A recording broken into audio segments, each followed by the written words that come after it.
મારા ગુજરાતના નિર્દોષ ખેડૂતને જેલમાં નાખવામાં આવ્યો, ખોટી રીતે નાખવામાં આવ્યો, એનો કોઈ વાંક નતો છતાં એફઆઈઆરમાં નાખવામાં આવ્યો, અને એની દિવાળી જેલમાં જાય અને અમારી દિવાળી બહાર જાય એમને મંજૂર નતું, એટલે સામી છાતી આવી ગયા કે આવો તમારે જે કરવું એ અમે તૈયાર છીએ.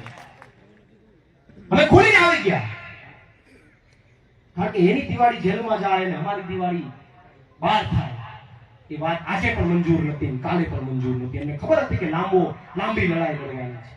એનાથી વિશેષ જેલની અંદર ઘણા લોકોને એવું હોય કે સારું કેવું ના તેની યાતનાઓની તો પીડાની તો રહેવાની, કારણ કે જેલ છે સાહેબ. બધાને એવું હોય કે સારું જમવાનું કેવું હશે, ને જમવાનું તમને બધાને જે ગયા હશે ને ખબર હશે.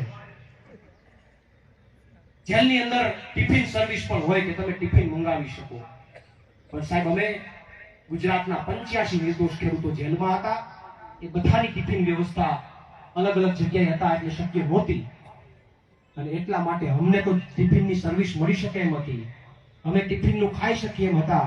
પણ મારો ગુજરાતનો ખેડૂત, નિર્દોષ ખેડૂત જેલનું ખાય અને અમે ટિફિનનું ખાઈએ એ અમને મંજૂર નતું. એટલે 108 દિવસ જેલમાં જે આવ્યું એ પાણી આવ્યું, XYZ કંઈ પણ આવ્યું, ઘરે ઉતરું કે ન ઉતરું, મારા ગુજરાતના ખેડૂતો માટે મેં ઘરે ઉતારી લીધું, અને જે થવાનું હોય તે થાય.